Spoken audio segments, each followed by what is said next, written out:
दिख रहा।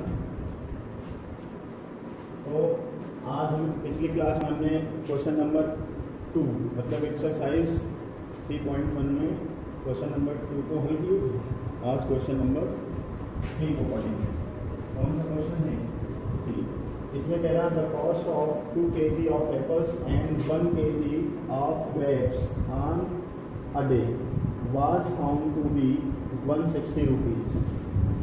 After M1, the cost of 4 kg apples and 2 kg of grapes is 300 rupees. Represent the situation algebraic and geometric. समझ पाए?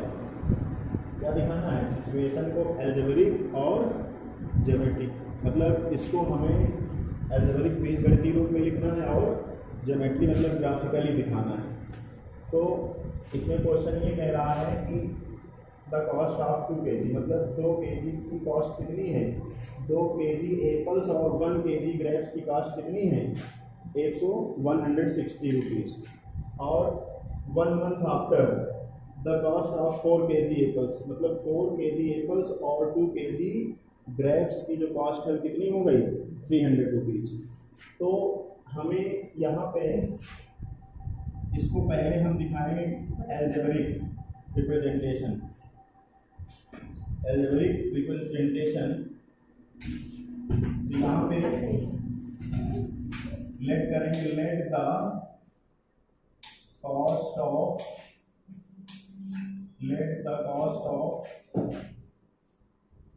1 kg apples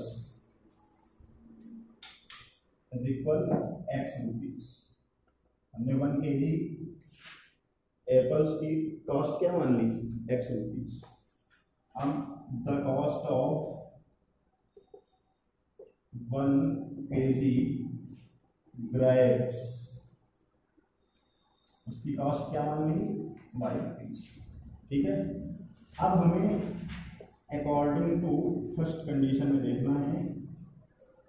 first condition क्या कह रही है? फर्स्ट कंडीशन ये है कि 2 kg एप्पल्स और 1 kg ग्रेप्स कितने में फाउंड होते हैं? 160 रुपीज़ में। तो हमने अभी बताया कि 1 kg एप्पल्स का जो कॉस्ट है वो क्या है? x rupees. तो 2 kg का कितना हो जाएगा? 2x। और क्या खरीदा आपने? और एप्पल खरीदा। तो Apple 1 kg sorry grapes 1 kg, तो 1 kg ग्रेप्स का मूल्य कितना है? y। तो मैंने यहाँ पे y लिख दिया, ऐड किया। हमने कितने पैसे दिए इसको? 160। तो ये फर्स्ट कंडीशन हो, फर्स्ट इक्वेशन हो गए। अब अकॉर्डिंग टू सेकेंड कंडीशन। अब सेकेंड कंडीशन में क्या कहना है कि यहाँ से आफ्टर अ मंथ मतलब 1 महीने के बाद 1 month after the cost of 4 kg। भाई हर मंथ में रेट कम ज़्यादा होते रहते हैं, नहीं होते भाई रेट। कभी आलू देखो 20 रुपीज़ में मिलता है, कभी 30 में हो गया इस समय। तो हर मंथ मतलब जो कॉस्ट होती है वो कम ज़्यादा भी हो सकती है। तो वैसे इसने कहा आफ्टर अ मंथ मतलब 1 month after the cost of 4 kg apples और 2 kg ग्रेप्स के कितने रुपए हो गए? 300 देने पड़े। तो यहाँ पे आया तो 1 kg एप्पल्स का मूल्य कितना है? x rupees. तो 4 kg का कितना हो जाएगा? 4x प्लस अब 2 kg क्या है? ग्रेप्स। तो 1 kg ग्रेप्स की कॉस्ट क्या है? y। तो 2 की कितनी हो जाएगी? 2y इज इक्वल कितने रुपए देने पड़े? 300। तो ये सेकेंड। अब हम यहाँ पे लिखेंगे हेंस, क्या लिखेंगे Rashmi? Hence algebraic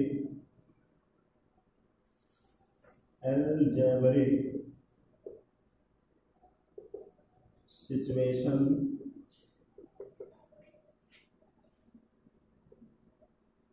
of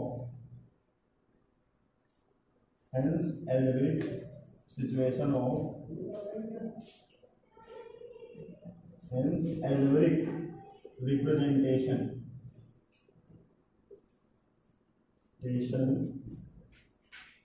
of given situation. ये तो अब हम इन दोनों इक्वेशन को यहाँ पर लिखते हैं 160 और 4x plus 2y is equal 300। ये हमारा क्वेश्चन का हाफ पार्ट हो गया। इसमें एल्जेब्रिक हो गया। अब हमको ग्राफिकली दिखाना है, तो ग्राफिकली के लिए हमें ध्यान देना है। अब हमको इस क्वेश्चन को साफ करना पड़ेगा। आप लोग इतना नोट कर लीजिए, ठीक है? समझ आया कि नहीं इतनी? अब हमको ग्राफ बनाना, तो हम सबसे पहले इस इक्वेशन का फर्स्ट इक्वेशन का ग्राफ बनाएंगे। फर्स्ट इक्वेशन को क्या करेंगे, देखेंगे क्या लिखेंगे। यहाँ ब्लैक पेन से लिखना है graph of 2x plus y is equal 160। समझ रहे? इसको जूम कर देना है। अब हमको क्या करना होगा, इस इक्वेशन को यहाँ नोट करें। तो 2x plus y equal 160। This implies, यहाँ से हम y की वैल्यू निकालें या x की निकालें? तो किसकी निकालें? हम y की निकालें। y इक्वल 160 माइनस 2x, है ना? तो ये y की वैल्यू निकल गई। अब यहाँ पर 10 टेबल फॉर इक्वेशन फर्स्ट, इसकी टेबल बनाएंगे। अब टेबल में देखो, आप टेबल बनाने के लिए यहाँ x लिखा, यहाँ y। अब x की वैल्यू क्या रख दें कि यहाँ पे मतलब हमको ज़्यादा बड़ा मान भी नहीं रखना कि ग्राफ बहुत बड़ा बनाना पड़े। इसलिए हम यहाँ पर अगर x की जगह रख दें क्या 50, क्या रख दें 50, या 0 रख सकते हैं। अगर 0 रख दोगे तो 160 आ जाएगा, थोड़ा और बड़ा होना पड़ेगा। तो 50 रख दो, तो जब 50 रखोगे तो ये कितना हो जाएगा y इक्वल 160। ये रफली सॉल्व भी कर सकते हैं। तो 160 माइनस 100, तो 60 आया। क्यों 60 आया? तो 60 यहाँ लिख दिए। अब इसके बाद हम x की जगह क्या रखते हैं? दोबारा 80 रख सकते हैं। x की जगह हम 80 रख सकते हैं। चलो 60 रख देते हैं, अगर बहुत पास में पॉइंट आ जाए तो 80 रख दो। समझ पाए? 80 रख दो। तो 80 जब रखोगे तो ये क्या हो जाएगा? देखो y इक्वल 160 माइनस 2 इंटू 80। तो 160 माइनस 160, ये क्या हो गया जी? यहाँ पे आया जी। यहाँ लिखेंगे now plot the points A 50, 60 and B 80, 0 on the कहाँ ग्राफ पेपर, ठीक है, and join AB, extend it both ways। Okay, अब हमें किसका ग्राफ बनाना होगा? Second equation. फिर यहाँ लिखेंगे graph of 4x plus 2y is equal 300, है ना? अब हम यहाँ से इसको ये लिख दिए। फिर इसके बाद हमको क्या करना है कि मुझे इससे y या x का मान निकालना पड़ेगा। क्या निकालना पड़ेगा? y या x का मान। तो किसका निकाल लिया जाए? y का निकाल लेते हैं। 4x plus 2y is equal 300। अब हम इसको उधर भेजेंगे। 2y इक्वल क्या आया? 300 माइनस 4x। तो y इज इक्वल क्या आया? 300 माइनस 4x अपॉन 2। ठीक है, अब हमें ये इक्वेशन सेकेंड बना। अब हमें क्या लिखना है? 10 the table for equation second. तो यहाँ पे ये टेबल बनाता हूँ मैं x 1। अब x की वैल्यू क्या रखें? हमको यहाँ पे ये भी ध्यान देना होगा कि x की वैल्यू क्या रखते हैं जो 2 से डिवाइड भी हो जाए। अब x की जगह अगर मैं 40 रख देता हूँ, है ना, या 50 रख दें तो भी काम चल जाएगा। x की जगह मैं क्या रख देता हूँ 50। तो जब हम देखो यहाँ रफ में मैं इसको सॉल्व कर रहा हूँ, y = 300 - 4 × 50/2। अब देखो 50 का मल्टीप्लाई 4 में करेंगे तो कितना आएगा, 100 आएगा, 100। अब 100 जब इसमें माइनस करोगे तो कितना बचेगा, 200। सॉरी चलो 4 × 50, जब हम 50 का मल्टीप्लाई 4 में करेंगे तो क्या आएगा, 200 आएगा। तो यहाँ पे 200 लिखा। अब 200 को माइनस करोगे 300 में कितना आएगा, 100। 2 से कट करोगे तो क्या आएगा, यानी 50,50 आएगा। ठीक है। अब x की वैल्यू क्या रख दी जाए यहाँ पे, जिससे थोड़ा बड़ा मान रख दे, 50 रखा, आप 60 रख, है ना, 60 रख दिया। तो यहाँ पे देखो 300 - 4 × 60/2, ये कितना हो जाएगा, मल्टीप्लाई करोगे 240, कितना बचा 60, है ना। 60 को कट किया तो कितना है 30। तो इस तरह से ये हो गया। अब इसके बाद देखिए, नाउ प्लॉट द पॉइंट्स, इसको सी देना, उसमें 50,50 एंड बी जो है 60,30 on the same above graph paper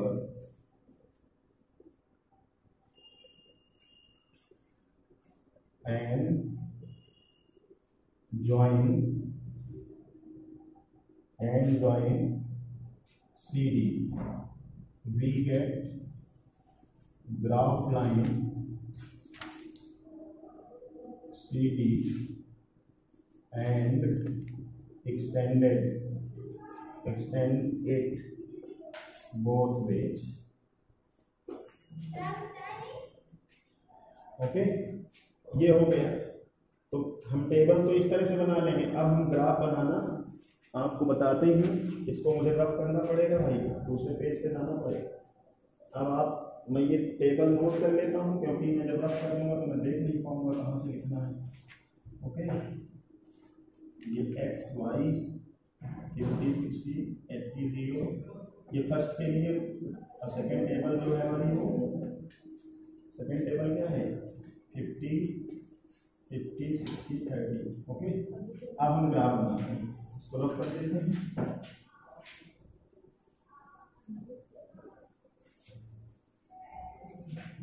अच्छा ये बताओ, वीडियो चल रहा है कि नहीं?